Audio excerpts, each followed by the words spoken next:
이 세상에는 기쁨과 슬픔 가득합니다. 물론 우리는 크리스찬으로서 기쁨을 기조로 해서 삶을 살지만 슬픔도 만만치 않습니다. 오늘은 슬픔에 대해서 좀 이야기해 보려고 합니다. 이거 뭐죠? 캡틴 쿡 선장 그 동상이죠.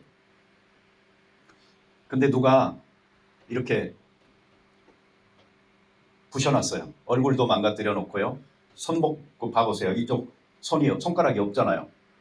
그리고 이렇게 페인트로 칠해놨어요. 근데 이게 올해만 그런 게 아니고 작년에도 이랬어요. 언제요? 이맘때쯤에. 왜? 오스트레일리안 데이 때문에. 네, 오늘이 바로 1월 26일 호주의 날입니다. 18세기 말에 호주의 캡틴 쿡 선장이 첫 함대를 이끌고 호주에 상륙한 날을 기념하는 것이죠. 제가 1987년도 9월에 호주에 처음 왔는데 몇 개월 후에 이 호주의 날을 맞았습니다. 200주년 기념이었기 때문에 시티에는 그때 달링 하버가 조성이 되어져서 오픈을 했고요. 홈부시에는 바이 센테니얼 파크가 생겼습니다.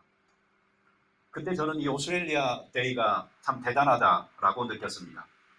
근데 시간이 흐르면서 점차로 호주 원주민들의 그 목소리도 들리기 시작했습니다. 인디지너스 오스트레일리안 또는 그 퍼스트 오스트레일리안이라고 불리는 그 사람들은 호주의 날을 인베이전 데이라고, 침략의 날이라고 그렇게 불렀습니다. 그래서 지금은 호주의 많은 카운슬에서 이 기념식을 열지 않는 이런 그 유행도 번져가고 있습니다. 18세기 후반 유럽인들이 호주에 처음 왔을 때 그들은 원주민들을 유인원의 일종으로 여겼습니다. 원숭이보다는 낫다, 인간보다는 열등하다, 이렇게 생각했던 것이죠. 그리고 1788년에서 1900년 사이에 애보리진 인구는 90%가 감소했습니다. 대부분이 전염병에 의한 감소였습니다. 수두, 천연두, 인플루엔자, 홍역, 성병 이런 전염병들로 인해서 원주민들은 그냥 속절없이 쓰러져 갔던 것입니다. 원주민들에게는 유럽인들 그 존재 자체가 재앙이었던 것이죠. 이 남부 호주 사우스 오스트레일리아 그 애보리진들은요 상대적으로 그 풍요로운 삶을 살았던 사람들이었는데 그 사람들은 이 유럽인들이 대규모로 그곳에 가서 정착하기도 전에 이미 전멸했어요. 인구 감소 둘째 원인은 사륙이었습니다. 원주민들은 총과 칼 그리고 대포에 의해서 사륙당했습니다. 해변 쪽에 있는 원주민들은 호의적인 원주민들이 그래도 있었는데 내륙 쪽으로 호주인들이 들어갈수록 저항은 훨씬 더 심했다고 합니다. 특히 타스마니아 원주민들은 거의 완벽하게 말살됐습니다. 백인들이 호주 원주민들을 죽인 숫자는 4만 명 이상이라고 하고요. 원주민들이 백인들을 죽인 숫자는 2,000명에서 2,500명이라고 합니다. 약 50만 명이었던 원주민 중에 90%, 45만 명이 죽고 10분의 1, 5만 명으로 인구가 줄어들어 버린 이 역사를 본다면 우리가 이 애보리진들의 그 눈물을 기억할 수밖에 없는 것입니다. 그들이 인구 50만으로 다시 회복된 건 2000년대에 들어서 그렇습니다.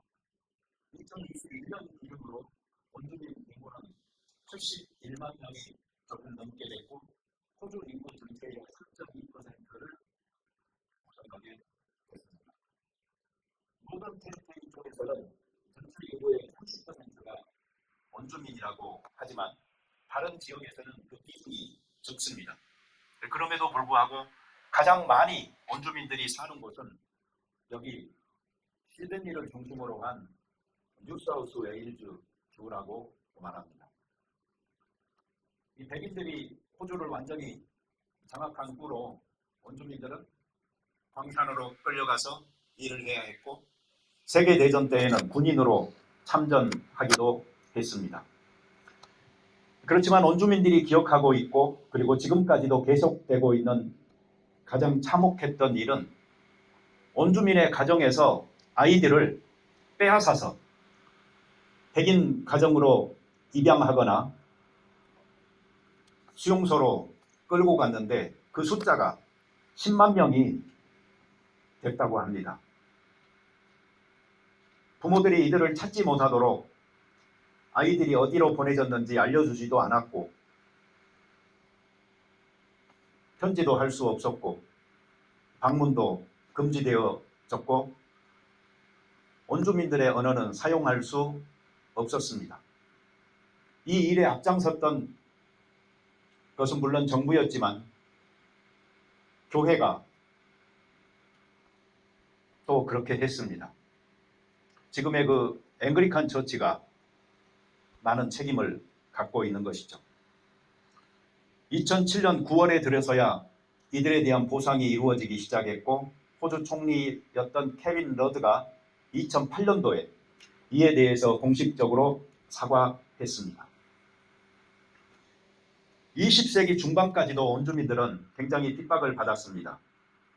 심지어는 시민으로 분류되지도 못했고 자연유산으로 분류되는 수모를 겪기도 했습니다. 60년대에 들어서 호주는 백호주의를 버리기 시작하게 되는데 그때부터 여러 다른 민족들과 함께 이 선거권을 인정받아 가게 됩니다. 1967년에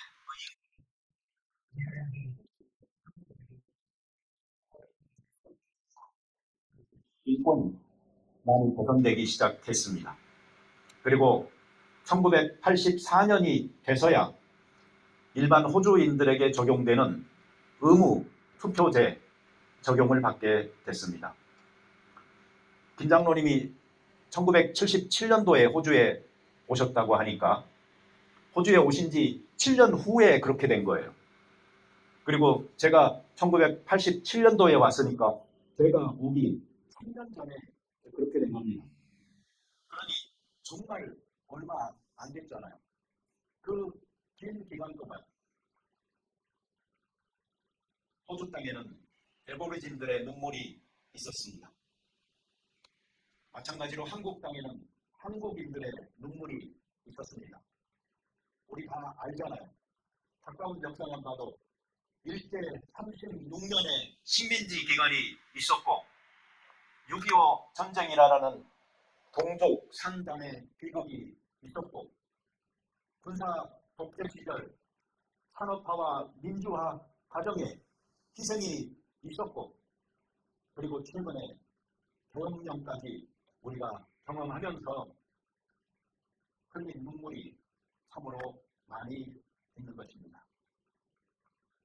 사람이 존재하는 모든 곳에는 슬픔과 눈물과 고통이 있습니다. 우리 역사 속에서 되풀이되는 일이 무엇입니까? 서로 쫓고 쫓깁니다. 빼앗고 빼앗깁니다. 죽이고 죽습니다. 집단적으로 봐도 그러하고요. 개인적으로 보더라도 이 생로병사라고 우리 말하잖아요. 사람은 누구나 울면서 태어납니다. 울면서 늙어갑니다. 울면서 병을 얻습니다. 그리고 울면서 죽음을 맞습니다.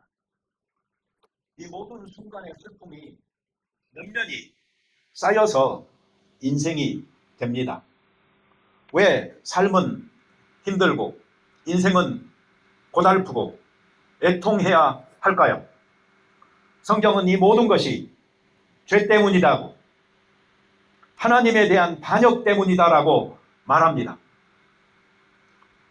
인류는 어떤 민족이나 국가나 상관없이 공통적으로 흘리는 눈물이 있습니다. 이것은 타락한 인류가 짊어진 죄값을 사회적으로 함께 치르는 눈물입니다. 여러분, 우리 인생을 너무 장밋빛으로 보지 맙시다. 인생은 영적으로 보면은 죄값을 치르면서 살고 있는 것입니다. 죄값을 치르는데 당연히 고통스럽지 않겠습니까? 죄값을 치르는 사람이 어떻게 행복하기만을 바라겠습니까? 죄에는 온죄와 자범죄가 있습니다. 아담과 하와의 인류를 대표하여 지은 그 죄, 그것을 우리가 원죄라고 합니다. 최초의 인류 아담과 하와가 에덴 동산에서 실패함으로 이 고통이 시작됐습니다. 해산의 수고로 대표되는 여자의 눈물, 노동의 수고로 대표되는 남자의 눈물, 그리고 우주와 자연의 질서가 파괴되고 부조화를 이루어버린 그 지구의 적대적 환경으로 인한 고통 속에서 우리는 삶을 살게 된 것입니다. 온죄로 인한 인류의 상태를 설명하는 구절들이 많이 있습니다. 시편 51편 5절에 보면은 내가 죄악 중에서 출생하였으며 어머니가 죄 중에서 나를 잉태하였나이다 라고 고백하고 있고요. 에베소서 2장 3절에는 우리가 다 그 가운데서 우리 육체의 욕심을 따라 지내며 육체와 마음에 원하는 것을 하여 다른 이들과 같이 본질상 진노의 자녀이었더니 라는 말씀이 있습니다.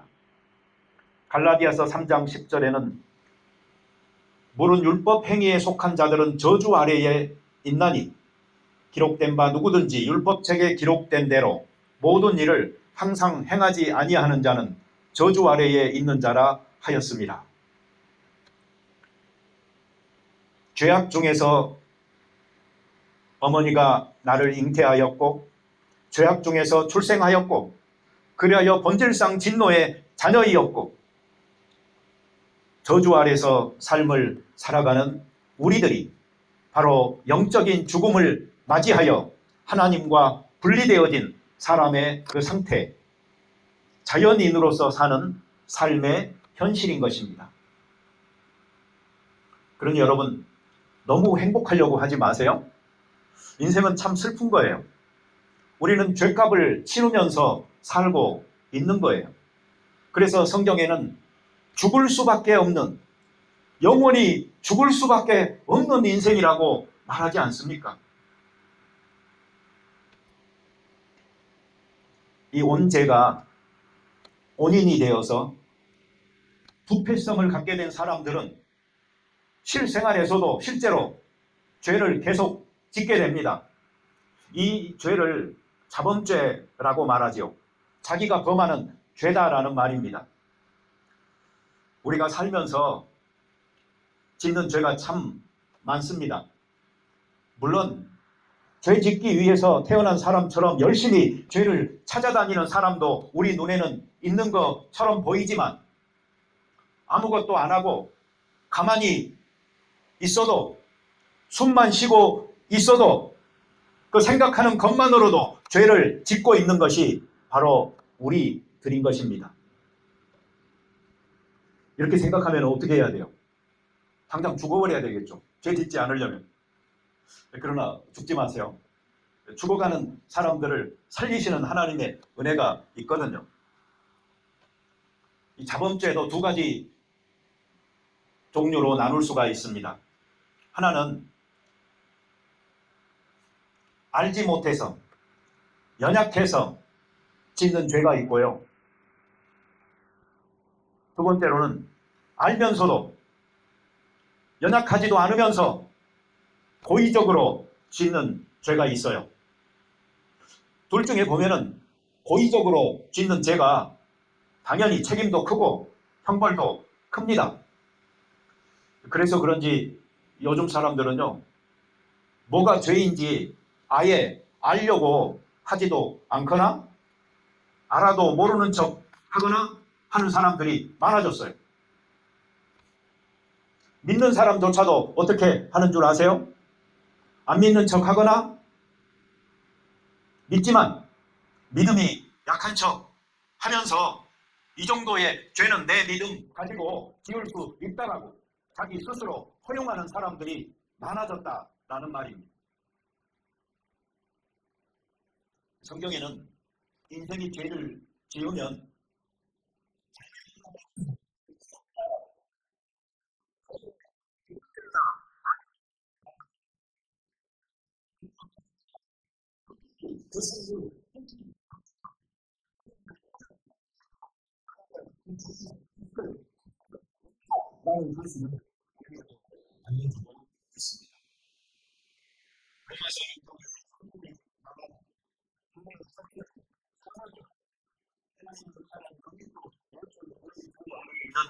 영생이니라.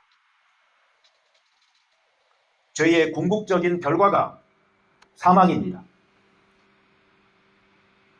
우리가 육신적으로도 사망을 하는 이유가 죄 때문이고 육신적일 뿐만 아니고 영적으로도 죽음을 맞이한 이유가 죄 때문입니다. 요한계시록 21장 8절에 보잖아요. 그러면 이 세상에서의 죽음으로만 끝나지 않고 지옥으로의 형벌을 받게 된다는 것도 알려줍니다. 두려워하는 자들과 믿지 아니하는 자들과 흉악한 자들과 살인자들과 음행하는 자들과 점술가들과 우상 숭배자들과 거짓말하는 모든 자들은 불과 유황으로 타는 못에 던져지리니 이것이 둘째 사망이라.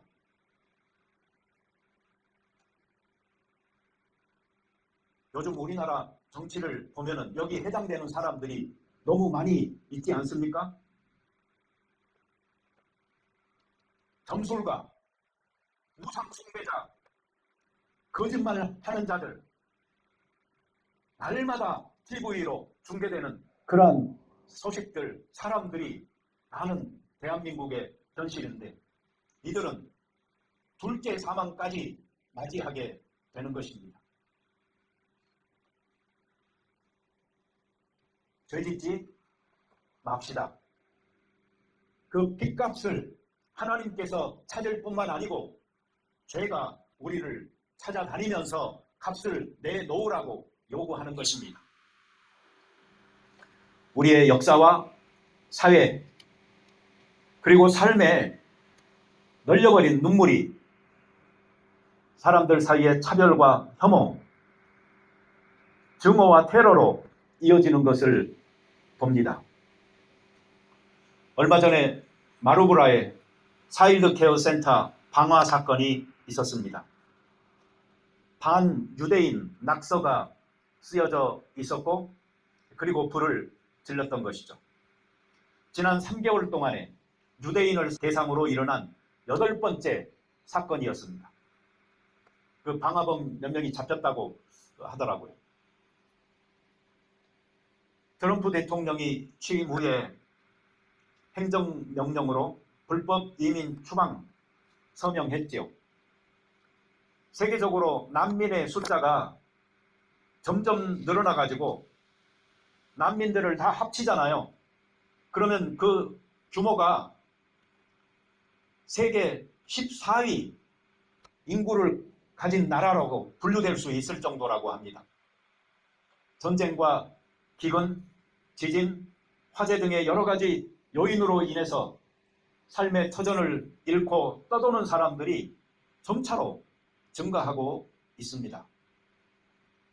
세월호 참사, 이태원 참사, 제주 항공사 참사 같은 일이 생길 때 사람들은 자주 묻습니다.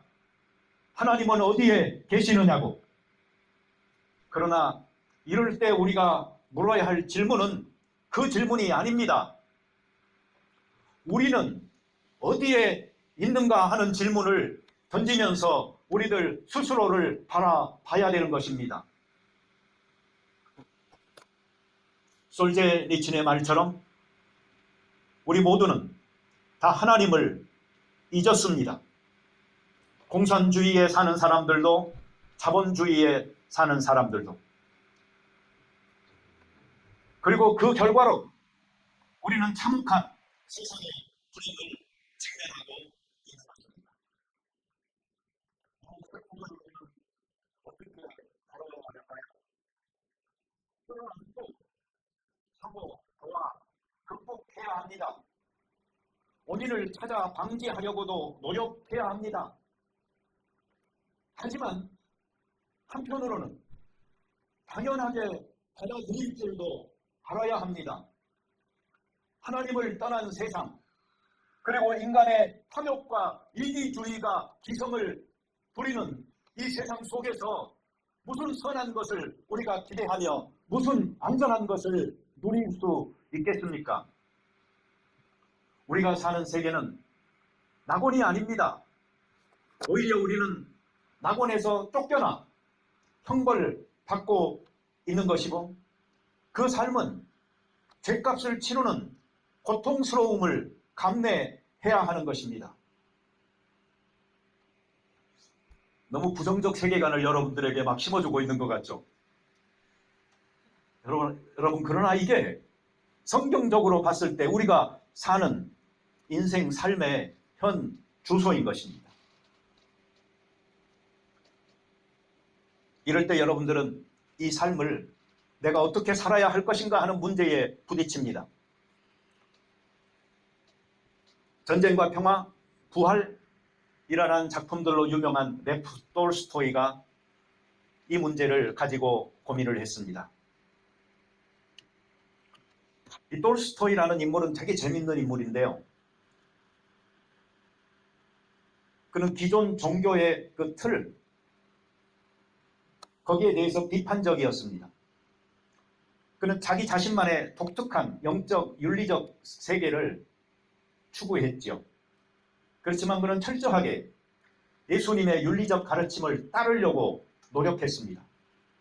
그는 자기 지위와 재산을 버리고 일개 농민으로 살기를 원했습니다. 가난한 이들을 사랑했습니다. 폭력을 거부하고 모든 인류를 형제로 품으려고 노력했습니다. 그가 50대 초반 참회록을 발표하게 되는데 이렇게 묻죠. 만일 신이 존재하지 않는다면 죽을 수밖에 없는 인간에게 삶은 어떤 의미가 있는 것일까? 그리고 그는 이 딜레마에 대해서 가능한 4가지 요약을 하게 되는데, 첫 번째는 무지. 죽음이 가까이 오고 있다는 사실을 그냥 모르고 살면 된다. 두 번째는 쾌락. 죽을 수밖에 없으니까 살아있는 동안에 쾌락을 추구하면서 살면 된다.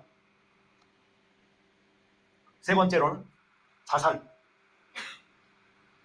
죽음이 불가피하다면 왜 죽음을 기다리면서 사는가? 그냥 죽지. 네 번째는 대충 막 살기.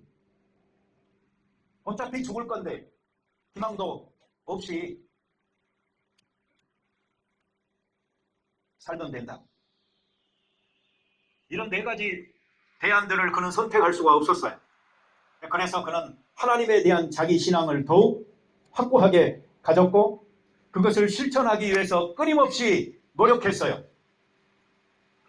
정말 실천적 크리스찬이었던 것이죠. 오늘 아침에 우리 집사람이 저한테 무슨 잔소리를 좀 하길래 내가 이렇게 말했습니다. 여보, 82세에 가출한 사람도 있단다. 그 말을 내가 했던 이유가 이 설교 준비하다가 보니까 이 톨스토이가 82세에 가출했더라니까요. 자기는 자기 믿는 바대로 살기 위해서 자기 재산이나 이 모든 것을 다 포기하고 남 주고 다 하려고 하는데 누가 반대해요? 와이프가. 그래서 82세에 가출을 합니다. 자기 주치의와 함께, 그리고 자기 막내딸과 함께. 그런데 불행하게도 10일 만에 폐렴으로 사망하게 되죠. 근데 이 톨스토이의 그 삶, 정말 본받을 만한 것은요, 예수님의 그 윤리적 가르침을 그대로 믿었고 그대로 실천하기 위해 자기 삶을 정말 갈아부었다라고 할 만큼 그는 영성을 가지고 있었던 사람인 것입니다. 여러분, 죽음이 기다리고 있습니다. 생로병사, 그게 인생입니다. 아담과 하와의 원죄뿐만 아니고 우리의 자범죄들로 인하여 고통당하면서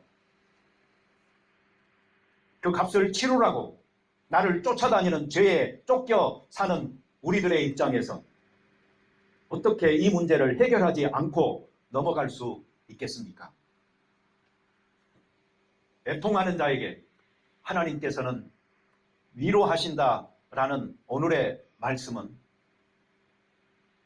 죄 가운데서 신음하고 그 죄 가운데서 고통당하면서 그 죄를 극복하기 위해서 눈물 흘리는 자,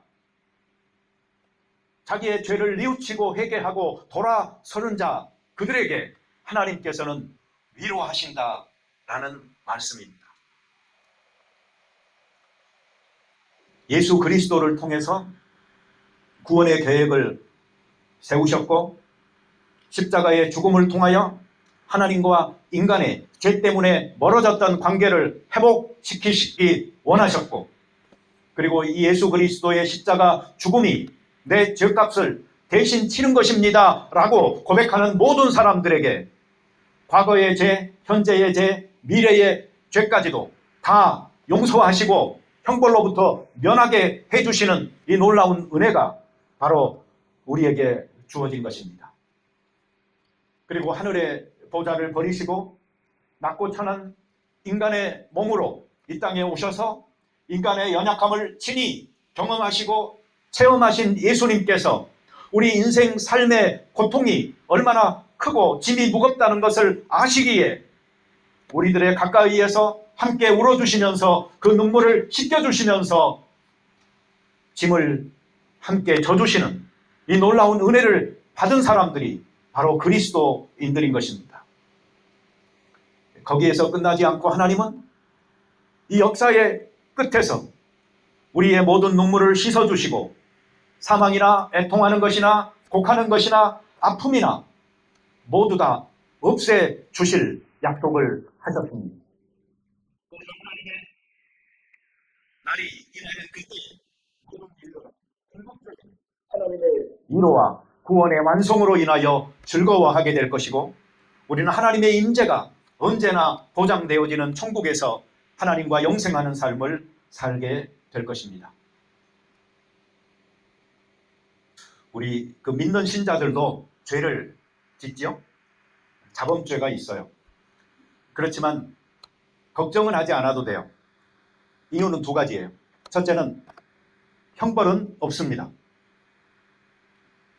둘째는 성령님께서 우리로 하여금 그 죄를 깨닫고 뉘우치고 돌아설 수 있도록 도와주십니다.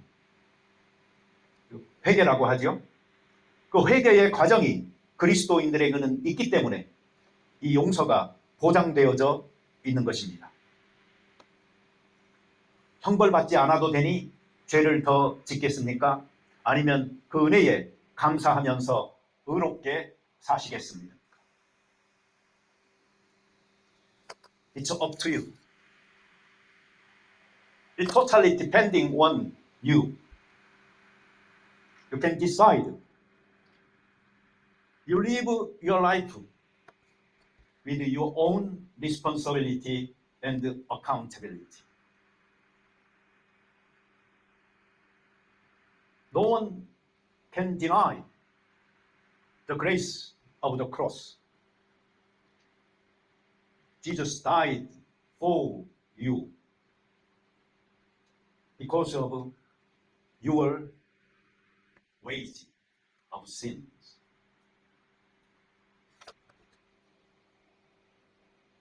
기도하시겠습니다.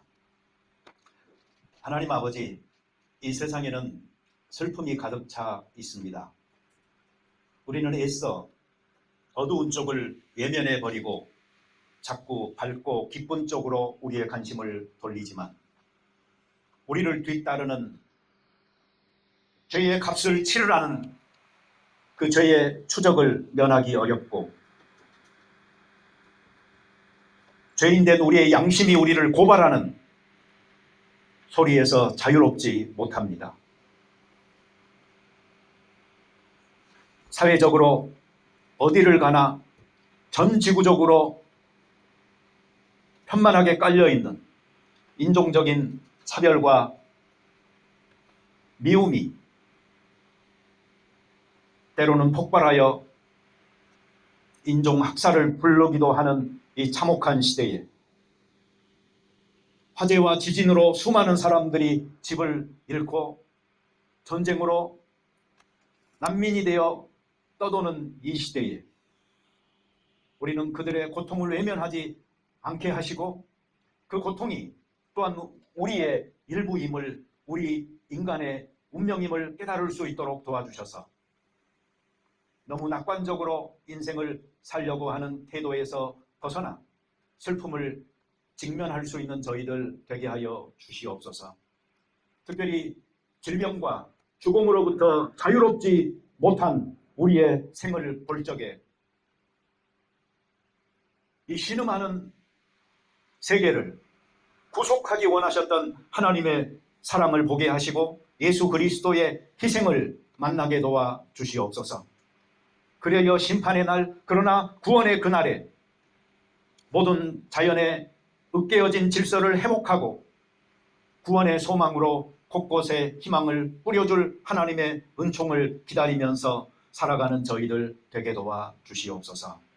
바라기는 우리가 범하는 죄들이 우리에게 형벌로부터의 자유함을 가져준다고 해서 가벼이 여기는 사람들이 아니고 오히려 은혜 받은 사람들로 하나님 앞에 감사하면서 하나님의 의를 추구하는 저희들 될 수 있게 도와 주시옵소서. 그래야 죄로 인하여 두려움 없도록 하시고 하지만 죄로 인한 회개의 눈물은 마르지 않도록 도와주심으로 말미암아 우리를 도닥거리고 용기 주시면서 다시 일어나라고 격려해 주시는 하나님의 손 잡고 일어서서 의로움을 추구하는 저희들 되게 도와 주옵소서. 예수님의 이름으로 기도드립니다.